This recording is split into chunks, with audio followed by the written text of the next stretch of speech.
Porque a los jóvenes también nos interesa la política, esto es Ecuador a las urnas.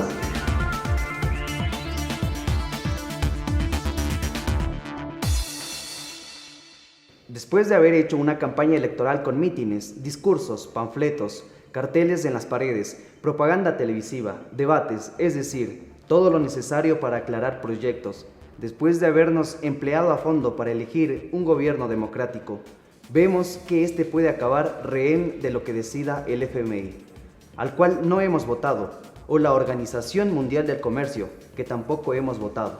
Es decir, tenemos un sistema democrático regido por un sistema no democrático. Influimos en algo, un poquito, cuando hacemos una revolución o un voto sorprendente, no previsto, que de todos modos estará bajo la vigilancia de los de arriba.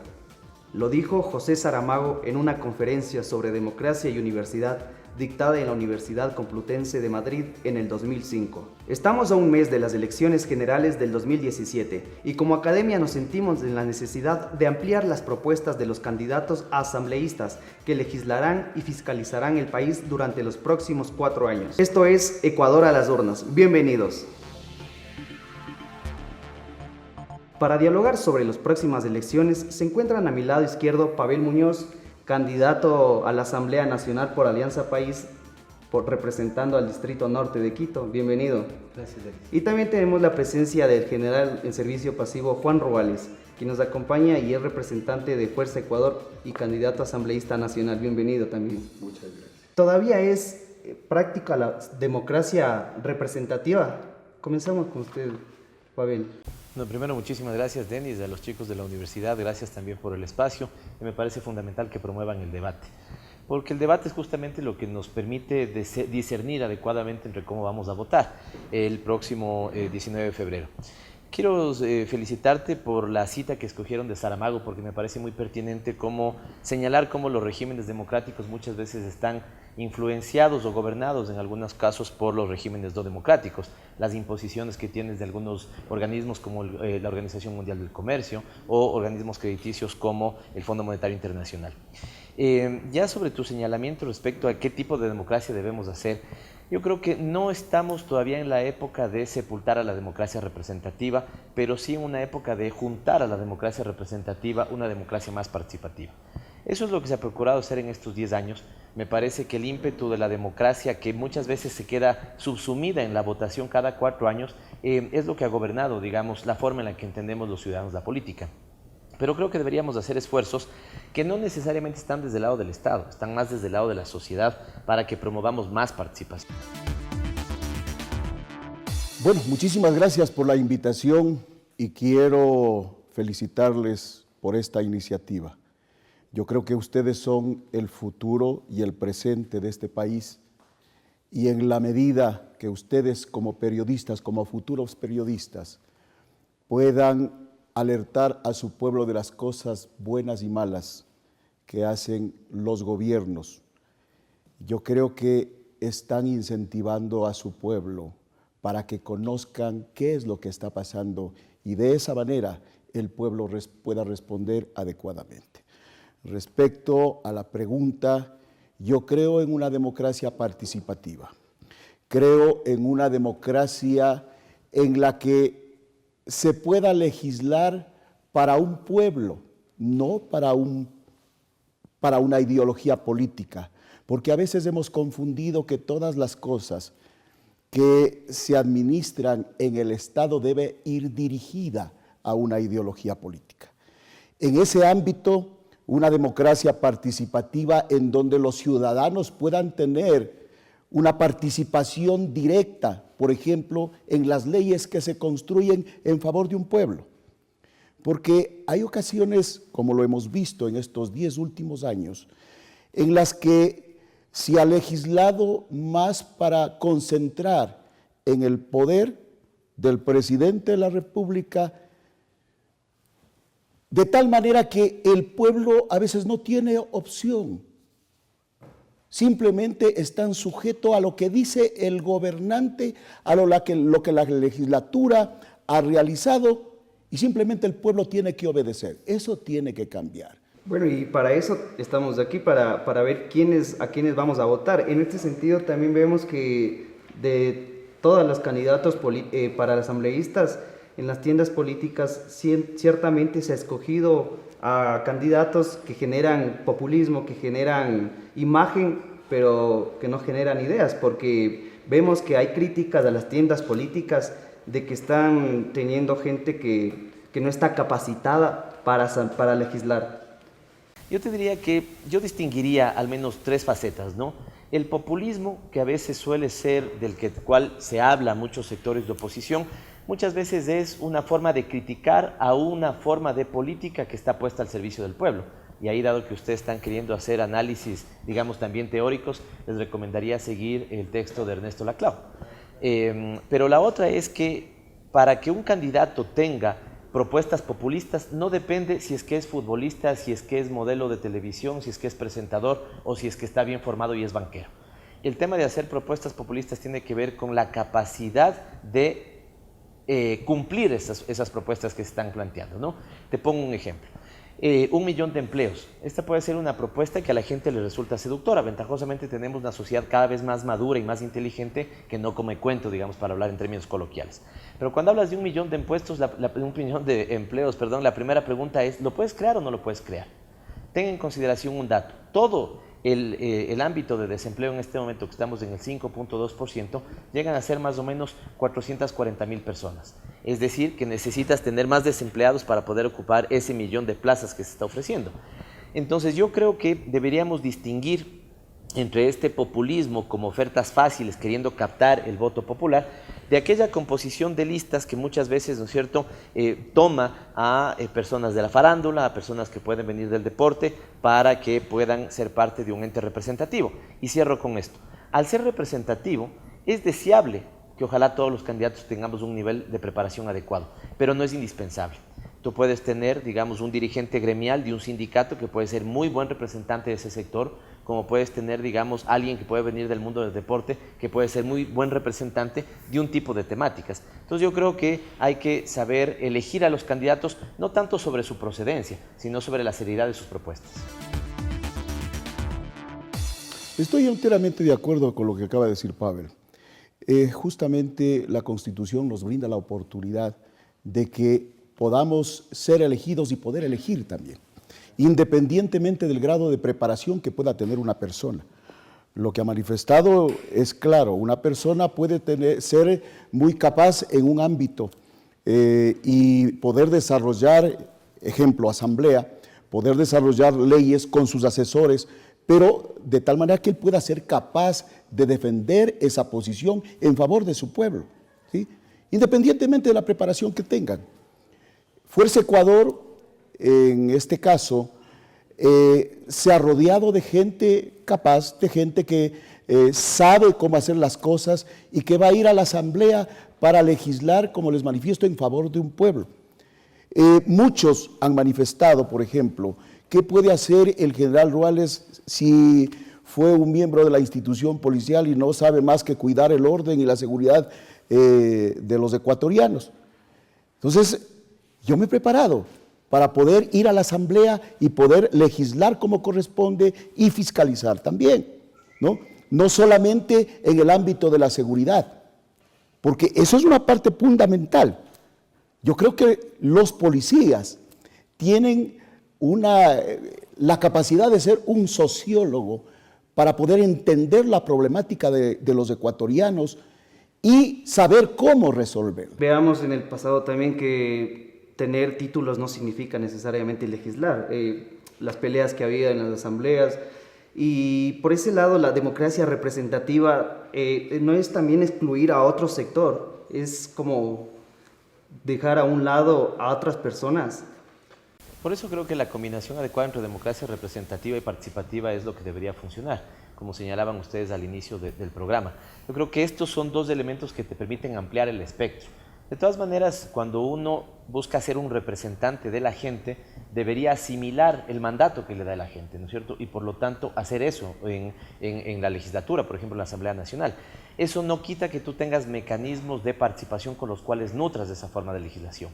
De ahí que me parece que las críticas que se han hecho a una forma de organización del Estado en estos últimos 10 años no tienen realmente fundamento. porque creo que hay que distinguir entre el concepto y la aplicación del concepto. Te pongo un ejemplo, la quinta función, en este momento el Estado ecuatoriano se estructura sobre 5 funciones, a las tres clásicas de gobierno, la ejecutiva, de legislación, la Asamblea Nacional, de justicia, digamos todo el aparato de justicia, tienes la función electoral y la función de transparencia y control social. Lo que busca la función de transparencia y control social es promover, insisto, promover los mecanismos de participación ciudadana. Efectivamente, así tiene que ser, tiene que aumentarse la participación ciudadana, pero es necesario que existan todos los organismos de control y que tengan la libertad suficiente para poder realizar los controles que se necesitan. Necesitamos una justicia independiente y eso es lo que no ha ocurrido en estos 10 últimos años y creo que anterior a estos 10 últimos años. Yo creo que cada institución debe cumplir el rol al que ha sido llamado. Y en el Ecuador no se está dando, por ejemplo, la Asamblea no está haciendo lo que le corresponde. Legislar para un pueblo, ha legislado para una ideología política, no han hecho una fiscalización adecuada. ¿Y usted, Pavel, cómo garantizaría ya cero corrupción en el Ecuador o en el Estado? Primero, con el principio de la lucha contra la corrupción, digamos, no hay bandera política que sirva, esa es una lucha frontal que se tiene que dar en todos los campos, así de claro, sin miramientos. Lo segundo es que me parece que debemos hacer un abordaje total del tema de la corrupción, porque esta es una moneda de dos caras. En la una moneda es tan culpable el funcionario público que decidió aceptar una coima, como tan culpable el del lado privado que decidió ofrecer esa coima. Por lo tanto, necesitamos un Estado libre de corrupción, pero también una sociedad libre de corrupción. Y ahí me parece que tienes retos en el ámbito, digamos, institucional. Yo creo que hay que aumentar la cantidad de personajes públicos que pueden ser sujetos de fiscalización. Por ejemplo, los gerentes de empresas públicas deberían ser parte de la fiscalización. Deberíamos contar con una ley del sistema de control del Estado que haga lo que te decía yo, que junte el control administrativo con el control social, que corrijamos ciertos mecanismos que pudieran estar en la ley de compras públicas que te permiten mayor agilidad en la contratación, pero si es que eso está disminuyendo los niveles de control, entonces revisemos esos mecanismos.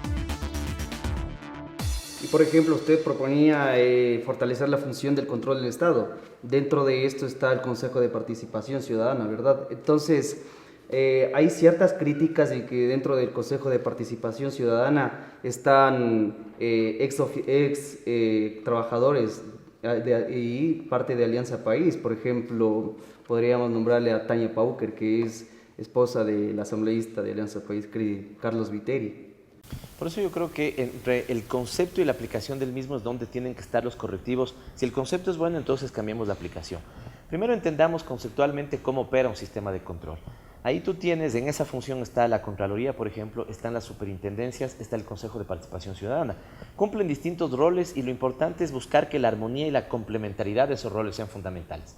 Si mañana por una mala calidad en el servicio eléctrico se te quema la televisión de tu casa, ahí necesitas que haya un órgano de control técnico como la superintendencia que sancione al público o al privado. Si mañana alguien, un funcionario público, malversó recursos públicos, la Contraloría como juez de cuentas debería también hacer un proceso de vigilancia. Pero recordemos cómo antes se elegía el Contralor. Solamente era una terna puesta por el presidente de la República para que sea designada por la Asamblea. ¿Qué tenemos hoy de nuevo y mejor en ese proceso? Los ciudadanos, que todos pueden inscribirse, tienen que dar un concurso, tienen que participar en un concurso de méritos y oposición. Dan una prueba y la gente puede evaluar, ¿no es cierto?, qué tanto conocen del tema para el que quieren participar. Segundo, un proceso de veeduría ciudadana. Tú, Denise, puedes impugnar y decir: fulanito Pérez, ¿no es cierto?, creo que es un mal candidato, no sería un buen contralor de la nación, por lo tanto impugno esa candidatura con la posibilidad de que él se defienda, ¿no es cierto?, y finalmente el proceso de designación. Con lo cual, si es que este concepto es bueno, ¿no es cierto?, sostengamos el concepto. Si la aplicación ha sido mala, hagamos todos los correctivos en el funcionamiento de ese Consejo de Participación Ciudadana para que no sea cooptado por ninguna fuerza política, para que tú tengas procedencia de los distintos sectores ciudadanos y así, ¿no es cierto?, se fortalezca la operación de un concepto, ¿no es cierto?, que me parece que tiene elementos positivos y habría que rescatar. Usted como asambleísta, si en el caso de que usted llegue a la Asamblea, ¿qué leyes propondría, qué leyes derogaría o reformaría? Es necesario corregir, como lo ha dicho Pavel, es necesario corregir. Si hay cosas que se hicieron bien, pues hay que seguir mejorando, y las cosas que se hicieron mal, pues hay que desecharlas de una vez por todas. Respecto a las leyes que nosotros promoveríamos, ahí tenemos algunas, ¿sí? Por ejemplo, en el aspecto de creación de puestos de trabajo para la juventud y también para quienes han sobrepasado los 35 años de edad. Dalo Bucaram ha manifestado, cuando el joven va a solicitar trabajo, le exigen que debe tener experiencia. Estamos hablando de los más jóvenes. Y porque no tienen la experiencia, porque salieron de las universidades, son negados de esos trabajos. Y a las personas que tienen más de 35 años, dice, ya está muy viejo, ya no nos sirve para trabajar. Entonces, lo que nosotros estamos proponiendo, una ley de incentivos tributarios. Sí, pero de incentivos tributarios de tal manera que para quienes puedan emplearse en esas edades, las empresas privadas puedan tener esos incentivos tributarios. Hay algunas, sí. Otra también de sus propuestas que queremos ahorita topar es la eliminación. Dalo Bucaram y su partido ha manifestado la decisión de eliminar el CENESID, el ingreso a las universidades, los exámenes de ingreso a las universidades también. ¿Qué nos puede comentar sobre aquello? Yo creo que el CENESID se ha convertido en un organismo burocrático. Hay dos organismos que hacen el control de las universidades. Lamentablemente, ese control no fue hecho adecuadamente en las universidades. Les dieron apenas un año para que puedan hacer todas las mejoras que pueden hacer, y muchas universidades fueron eliminadas. Pero ahí se da un grave problema. Hemos tenido que ver a nuestros hijos tratando de ingresar a una universidad porque tienen que rendir una prueba, y muchos se han quedado sin asistir a esas universidades. Y para quienes han logrado acceder a una universidad, han tenido que irse a diferentes provincias con el problema latente de que tienen que hacer gastos que la familia no está en condiciones de hacerlo. Se me han acumulado ahí dos preguntas, ¿no? Respecto a qué es lo que planteamos, nosotros trabajar en tres ejes que son fundamentales. El uno tiene que ver con el trabajo, y efectivamente hay que hacer un nuevo código del trabajo. Ahí existe un código de trabajo, pero tiene que ser reformado para que te garantice cosas, incluso como las que señalaba Juan. No es concebible que a un chico de 20 años le pidas 10 años de experiencia, como creas que uno de 55 años ya no es productivo. En ese sentido, nosotros planteamos que la norma establezca un porcentaje de que los trabajadores de una determinada empresa, emprendimiento, lo que fuera, provengan del segmento de población entre los 19 y los 29. Así opera para personas con discapacidad y logramos pleno empleo en estas personas. Es decir, si tienes cada 25 trabajadores, al menos uno debe tener discapacidad. Lo mismo debería pasar con las cifras que técnicamente se establezcan, que un porcentaje determinado de la nómina de una empresa puedan provenir de segmento entre los 19 y los 29. Lenín Moreno, el próximo presidente de la República, está planteando un fondo de $300 millones para que se pueda fomentar el emprendimiento de los jóvenes, y esto es crédito a tasas muy baratas, sin preguntarle el pasado a un joven. ¿Qué pasado le vas a preguntar a un chico de 22 años que lo que quiere más bien es aprender al futuro? Hay que preguntarle sobre el futuro, qué quiere hacer con ese emprendimiento. Este es un tema fundamental que se lo piensa implementar. Nosotros hemos planteado al menos tener 250.000 empleos en el primer año, con un énfasis fundamental en los jóvenes. Y finalmente, que me conecto con la pregunta de las universidades, planteamos un conjunto de reformas a favor de la juventud, y una de ellas tiene que ver con la educación superior. Estoy contento de estar en una universidad que tiene, digamos, unas instalaciones que veo que son de primera. Periodismo, antes de este gobierno, perfectamente podía haber sido ofertado en el garaje de la tienda de la esquina, ¿ya? Lo que tuvimos es un gran engaño social, donde en cualquier casa grande te ofertaban una universidad. Creo que hay que ser muy serio en el tratamiento del tema de las universidades, porque los avances son significativos. De todas maneras hay que hacer reformas. Yo creo que una reforma concreta, y hagamos esa reforma en la Ley de Educación Superior con ustedes, los estudiantes, y con los rectores de manera participativa. Te pongo un caso: la educación técnica y tecnológica debería ser catalogada como universidad, tener una oferta de 40 nuevas universidades hasta el 2021, y que no haya chicos que se te queden por fuera. Pidámosles también a los rectores de las universidades que amplíen el cupo. Te doy un caso concreto. En la Universidad Central del Ecuador, la Facultad de Medicina oferta más o menos 200 cupos anuales, pero los postulantes son 2.500 para esa misma carrera, medicina. Es decir, hay gente que se está quedando fuera. Deberíamos permitir el acceso. Y un último elemento: no limitamos a la sociedad con el mal manejo de algunos datos. El sistema funciona así, lo he verificado yo personalmente hace una semana. Te inscribes, das el examen, sobre la base de la puntuación que has sacado, el sistema te permite a ti escoger 5 opciones. Tú eres el que elige si quieres estudiar periodismo en la Faxo, si quieres de la Central de Quito, si quieres estudiar, digamos, en alguna otra universidad del país. Si el cupo para esa universidad se llenó, el sistema te da opción de esperarte a que puedas dar el próximo examen o asumir la siguiente opción que tú tomaste. El Estado no determina, la CENESID no te ve y dice, me parece que Denis tienes buen perfil para ser chef, antes de estudiar esto. No es así. Son los chicos los que tienen que hacer, digamos, escoger sus opciones.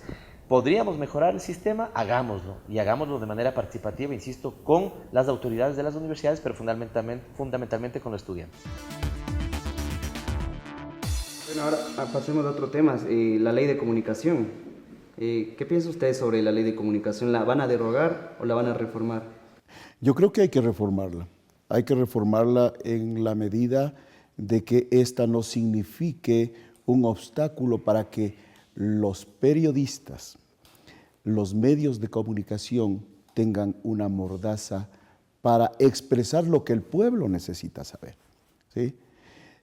No puede ser el organismo de control juez y parte. Entonces son cosas que tienen que cambiarse. Es necesario de que hagamos reformas a esa ley, pero yo creo que también depende mucho de los periodistas, de los medios de comunicación, de que se sujeten también al respeto de los derechos de las demás personas. Denis, yo creo que hay que dudar de la gente que te plantea la derogatoria de la ley. ¿Por qué? Porque no es posible. Esa ley está prevista en el texto constitucional. Entonces, si tú quieres derogarle, si un candidato les pide a ustedes, como estudiantes de periodismo, derogar esa ley, duden. Porque primero deberían reformar la Constitución, decir que la Constitución ya no contempla esa ley y después pasar a derogar. Con lo cual, si amerita reformas y mejoras, hagámosla. Pero también entendamos, conversaba con algunos colegas, digamos, al inicio de la entrevista, y creo que es un buen momento para hacer periodismo. ¿Por qué los chicos siguen estudiando periodismo si tienen una ley mordaz? ¿Por qué los entrevistadores dicen lo que quieren y al final terminan diciendo que no hay libertad de expresión? Tomen una radio cualquiera en el país, ¿no es cierto? Y se van a dar cuenta en la ciudad de Quito que tienes un entrevistado que te dice A, B, C, Z, todo del gobierno, de la política del gobierno. Y al final dice, aquí no hay libertad de expresión, ¿no? Hoy creo que esa ley nos permite hacer un periodismo más responsable. Nuevamente, en su aplicación hay elementos que hay que corregir. Creo, he escuchado críticas, con esto cierro, a nivel de las sanciones, ¿no? que pone la Superintendencia de Telecomunicaciones. Si tú a una radio pequeña le pones una multa de $2.000 cuando, me invento, su facturación es de 1.000, le estás quebrando a la radio, efectivamente. Entonces pasa lo mismo con una de mayor facturación.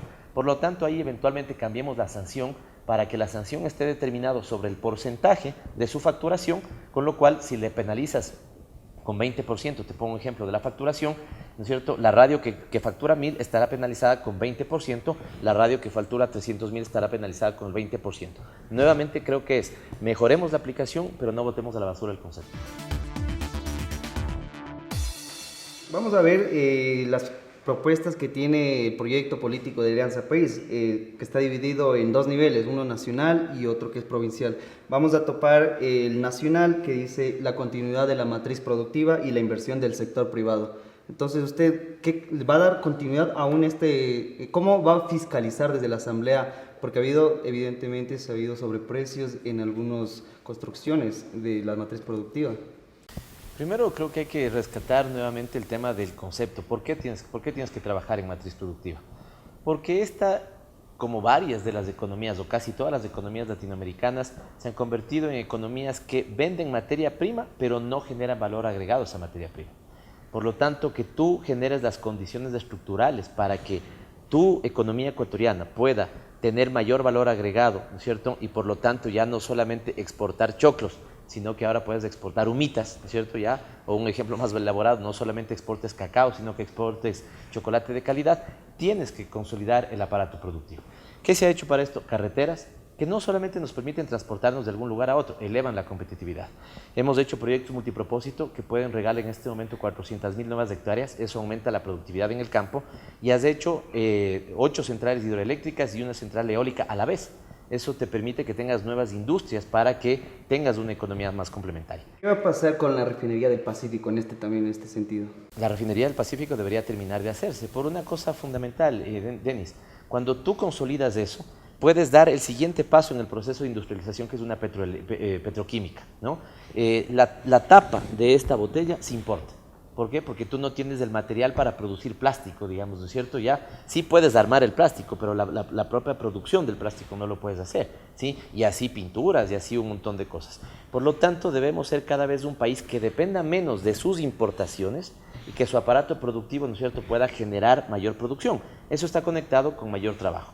En ese sentido, hay que hacer un gran acuerdo nacional, como ha planteado Lenín, el próximo presidente, en el tema productivo. Que hagas dos cosas. Uno, el sector privado debe poner estímulos, algunos pueden ser tributarios, otros pueden no ser tributarios, pero exijámosles algo a cambio a los sectores productivos, que algún porcentaje de sus utilidades sea reinvertido en que generes mayor innovación, mayores niveles de productividad, y eso evidentemente va a generar, digamos, compromiso con metas de trabajo, de más plazas de trabajo. Eso es lo que hay que hacer, eso es lo responsable.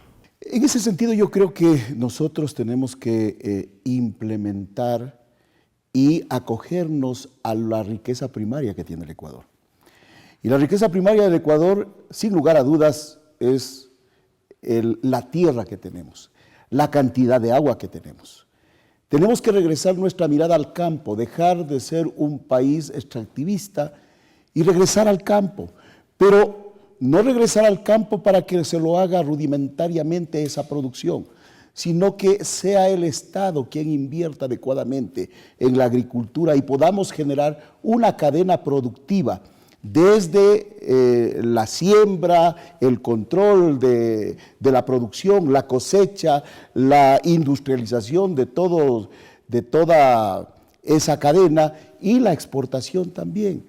Nosotros estamos desaprovechando, nos hemos fijado únicamente en el tema del petróleo y eso tiene que cambiar. En algún momento se acabará el petróleo y nosotros no tendremos de qué vivir. La economía del Estado ha estado sujeta justamente al tema petrolero y creo que hay que regresar los ojos al campo. Hay que darle todas las herramientas necesarias para que pueda haber una adecuada producción, ¿sí? Y eso industrializarlo y ponerle el valor agregado que está diciendo Pavel. Otra de las cosas importantes, tenemos un país hermoso. Eso es una riqueza primaria. Tenemos un país donde tenemos playas, montañas, selva. Aprovecharla para el turismo y generar ahí fuentes de trabajo también en el turismo. ¿Habría una ley de turismo? Pero por supuesto, nosotros tenemos que mirar como lo hacen países que tienen quizás, que son menos paradisíacos, menos atractivos en el campo, en el tema turismo, que nuestro país. Sin embargo, han tenido un adecuado manejo del tema turístico. Y de estas hay muchas cosas que podemos hacer. Y es necesario que ya dejemos de ver el tema extractivista e irnos al tema de lo que nosotros tenemos como riqueza natural prácticamente en el Ecuador. Claro que volvamos al campo, digamos, y generemos agroindustria. Nos comprometemos nosotros con una ley de turismo, una ley de pesca, una ley de artesanía, pero no podemos quedarnos solamente en el aprovechamiento de los recursos naturales que tiene el Ecuador. A los chicos que nos ven, que tal vez no son de periodismo, pero que estudian ingeniería, que estudian matemática, física, decirles que también debemos apostar por la posibilidad de innovar. 4 chicos aproximadamente de tu edad han ganado un premio que se llama nada más y nada menos que una idea para cambiar la historia, y que es, ¿no es cierto?, un radar para chicos o para personas que no tienen invidentes, ¿no? Eso debemos hacer. En este momento somos el país de América Latina que más invierte en educación superior, el 2% del PIB, mayor que todo el conjunto de países latinoamericanos. Debemos invertir más en investigación, ciencia y tecnología. ¿Sabes cuántos millones de dólares devolvieron las universidades del Ecuador el año anterior por recursos de investigación? 250 millones de dólares. Con lo cual muchas veces no falta plata, lo que falta es la buena utilización de esa plata. Si queremos salir del extractivismo, con lo cual estoy de acuerdo, debemos hoy utilizar el extractivismo para salir de ese extractivismo, ¿cierto? Pero empezar en procesos de innovación, ciencia y tecnología. Me quedo con este dato. La diferencia entre los países desarrollados respecto de los que, entre comillas, se llaman no desarrollados, es 5 veces más grande en la producción de conocimiento. Es aquí donde debemos agarrar un atajo, ¿no es cierto? Y, digamos, agarrar el ritmo que ellos han planteado. Y eso es invertir en universidades, en innovación, en ciencia, en tecnología, en investigación. Es necesario hacer innovación, invertir en tecnología. Pero también tenemos que enseñarles a nuestros jóvenes a ser emprendedores.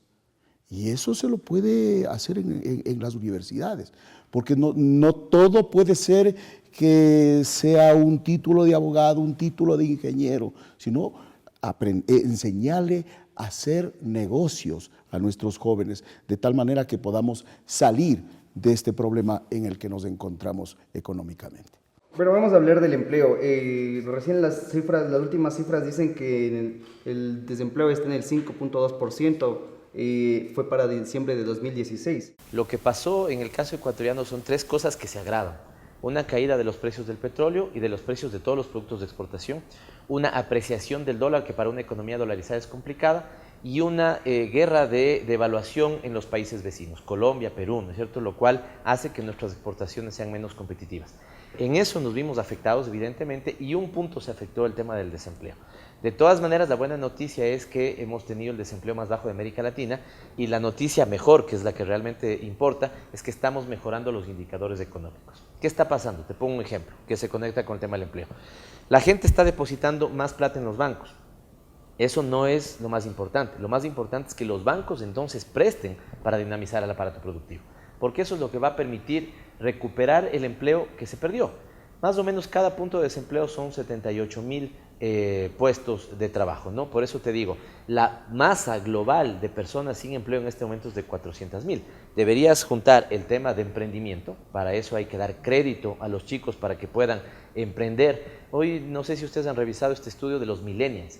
Son chicos de entre 16 y 34 años. No quieren estar engominados y timbrar a las 8 de la mañana para salir a las 4 de la tarde. No quieren eso. Quieren ser los jefes de su propio negocio. Ahí hay que facilitarles que lo puedan hacer eso. Muchos quieren hacer teletrabajo, trabajar desde su casa, ¿no? ¿Qué saco yo a ti pidiendo que estés 8 horas cuando en realidad tú me puedes entregar un producto comunicacional en un determinado tiempo? Entonces, estos mecanismos deberían estar en el Código de Trabajo, y así podríamos suplir la afectación que efectivamente tuvimos sobre el desempleo, que hoy lo estamos mejorando. Pero para el emprendimiento, por ejemplo, para generar emprendimiento y empleo, muchos jóvenes se han visto afectados por las cargas tributarias o por la burocracia en sí, por los impuestos. ¿Qué impuestos ustedes bajarían?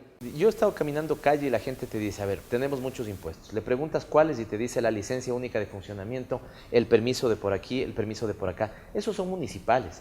Y yo ahí estoy totalmente de acuerdo, Denis. A los que quieren emprender les ponemos una cantidad de trámites que son absolutamente odiosos e impertinentes. Al ciudadano hay que liberarle de eso. Ahí hay que hacer una ley de 0 trámites para que una empresa en el Ecuador se pueda constituir en 2 días. Pero cuidado, nos confundimos y tiramos todos los dardos al nivel nacional cuando hay que tirar un montón de dardos al nivel local. El municipio de Quito antes tenía lo que se llamaba, yo cuando fui secretario de Planificación dejé eso implementado, y ahora lo han quitado. Se llamaba ventanilla única. Tú ibas a una ventanilla y ahí resolvías todos los temas. Veo que hoy han desmontado eso y tienes que ir peregrinando de esta ventanilla a esta, haciendo los trámites para ponerte una panadería. ¿Por qué? Eso me parece que hay que enfocarlo bien, y muchos hay que hacer correctivos en el nivel local, no en el nivel nacional. Cuando hay colas, muchas veces hay corrupción. Lo que acaba de decir Pavel, que a veces tenemos que ir de trámite en trámite, especialmente para quienes necesitan ser emprendedores, para quienes son emprendedores. Y eso está obstaculizando de que puedan hacer esos emprendimientos que los ciudadanos ecuatorianos anhelan tener. Y eso es una forma de trabajo también, pues. Eso genera también plazas de empleo. Y otra de las cosas que se hacen necesarias en el país, la inversión extranjera. Tenemos que de alguna manera dar estímulos tributarios a la gente que quiere invertir en nuestro país. Al aumentar plazas de trabajo, el ciudadano tiene dinero en el bolsillo, y así podemos dinamizar la economía. Una de las propuestas que hace Dalo es de bajar del 14% del IVA al 10%. Es necesario de que esos 1.500 millones de dólares que se hablan se queden en el bolsillo de los ecuatorianos para que podamos dinamizar justamente la economía. Vamos a hablar sobre la tabla de consumo de drogas. Entonces la pregunta que le voy a hacer ahorita es, ¿el presidenciable Dalo Bucaram considera eliminar la tabla de consumo de drogas porque lo que ha hecho es fomentar más consumidores? ¿Usted cambiaría esta tabla que está actualmente? Mira, yo creo que hablando con los jóvenes debemos tener total responsabilidad en ese tema y debemos tener un debate sin tapujos, ¿no es cierto?, y que no se constituya un tabú. Hay que distinguir distintos temas. Primero, la temática de las drogas no debe ser una temática que debe estar en el ámbito de la seguridad, debe estar en el ámbito de la salud pública. Ese es un elemento fundamental. Segundo, debes hacer un análisis de dónde ha sido más exitoso el combate, digamos, respecto al consumo de drogas, ¿no es cierto? Y desde esa perspectiva tener, insisto, un debate sobre lo cual hay que pedirle mucha maduración también a la sociedad.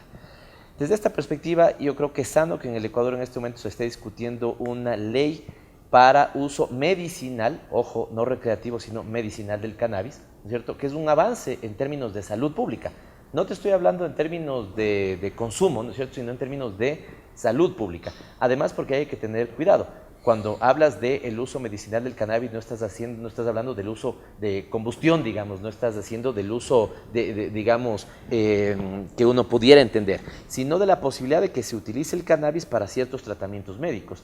Es efectivo en paliar los efectos de cáncer, de VIH. Te voy a poner un ejemplo concreto que me pasó alguna vez siendo ministro en la ciudad de Guayaquil, en algún gabinete.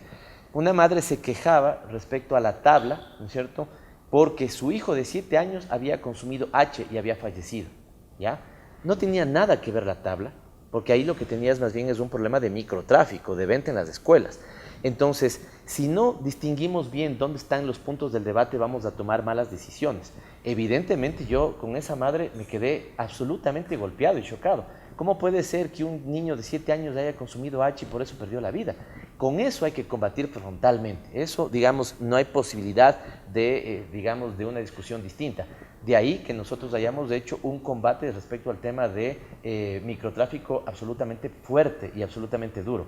Por eso creo que poniendo en responsabilidad el tema hay que distinguir, ¿no es cierto?, respecto al uso del cannabis que tú señalabas, entre una discusión que hoy está dándose, que es bueno que se dé, del uso medicinal, respecto al tema del uso recreacional, ¿no es cierto?, del cannabis. Las discusiones son distintas y hay que pedirle a la sociedad que acompañe esa discusión con manera responsable.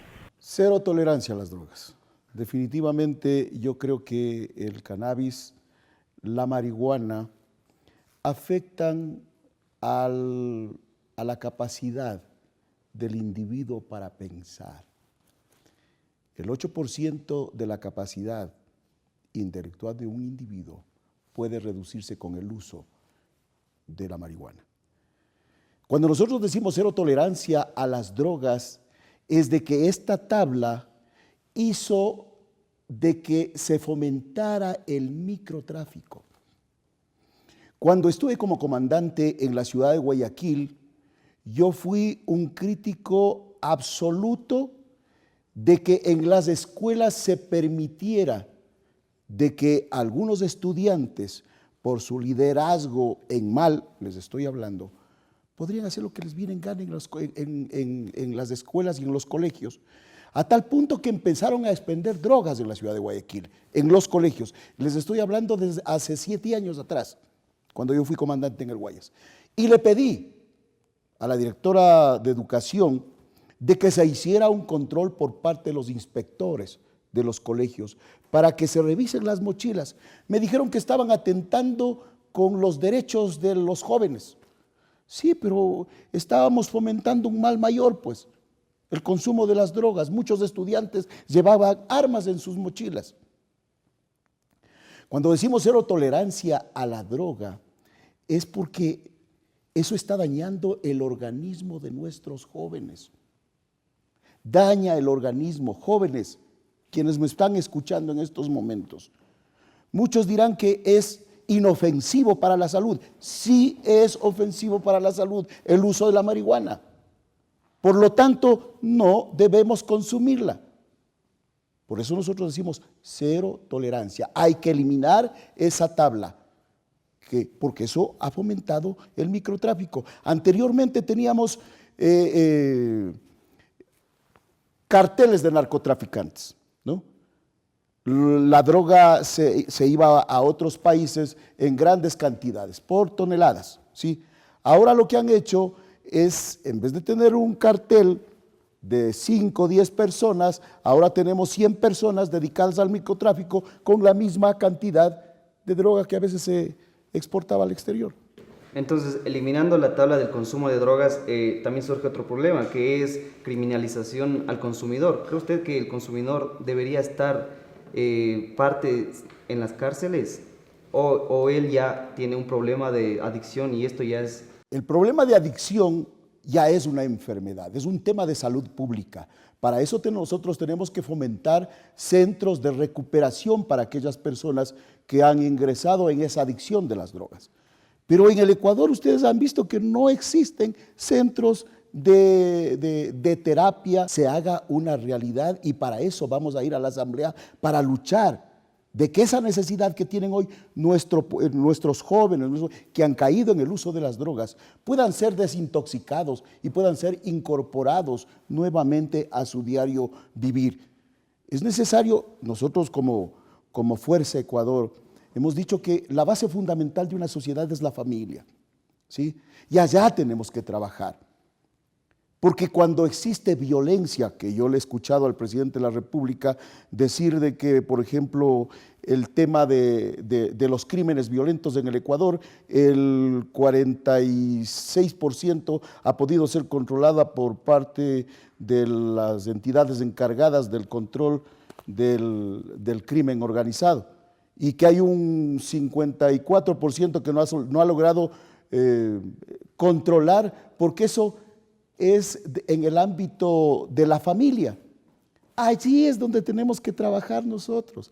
Nosotros estamos construyendo un plan en el que se realicen gestores de familia para que puedan ayudar a las familias, porque en una familia disfuncional, en una familia donde existen problemas de violencia, de seguro hay un niño, un joven que está en las drogas. ¿Quiénes serían estos gestores? Bueno, deberían ser gente preparada, y en eso tengo que decirles, hemos estado construyendo una plataforma para poder capacitar a aquellos gestores de familia que puedan ir a intervenir dentro del seno familiar. Tenemos 1.800 unidades de policía comunitaria a nivel nacional. Y normalmente cuando ocurre, por ejemplo, un tema de violencia, un tema de drogas, lo que hace es el policía acudir mediante el llamado de la central de radiopatrullas al lugar donde existe este tipo de violencia, ¿no? Y lo único que hace es levantar un informe y eso aumenta la estadística, nada más.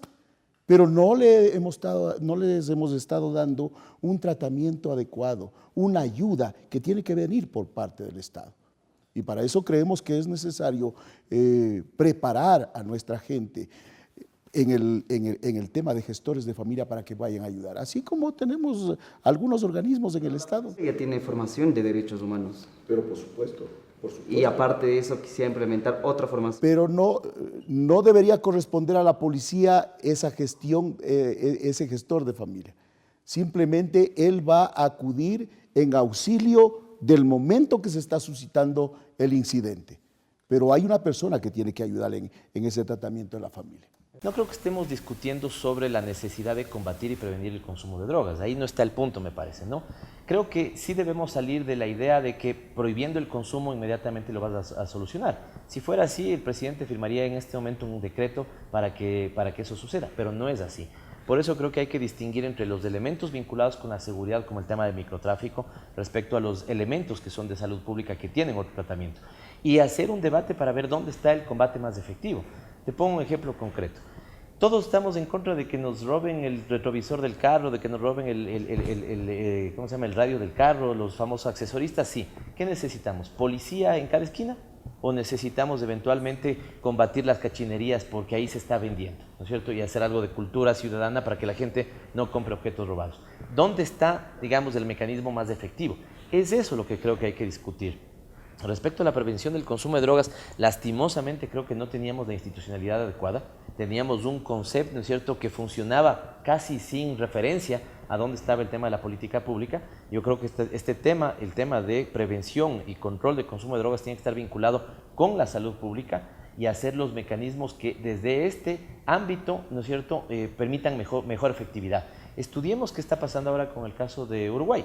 No tomo partido anticipadamente, estudiemos qué está pasando en los estados de Estados Unidos, ¿no es cierto?, que se ha dado, digamos, una regulación sobre el consumo de marihuana, por ejemplo, ¿no?, respecto a los estados donde esto no se ha dado. ¿Dónde se está teniendo mejores efectos en el combate al consumo de drogas? Por eso me parece que tiene que ser un tema de absoluta responsabilidad y discutir sin tapujos y sin tabú. Bueno, ¿y qué hacer con los microtraficantes? General Rueles. Ellos tienen que estar en la cárcel porque están dañando a nuestro pueblo, están dañando a nuestros jóvenes. Pero ellos también son como una mula, no es que de ellos depende, sino ya vienen de cárteles de narcotraficantes que los utilizan muchas veces. Eso desestimula.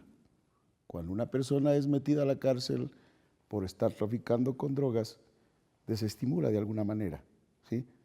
No creamos que la necesidad les obliga a hacer esas cosas, porque yo conozco gente extremadamente pobre que es muy trabajadora, pero hay personas que quieren ganarse el dinero fácil.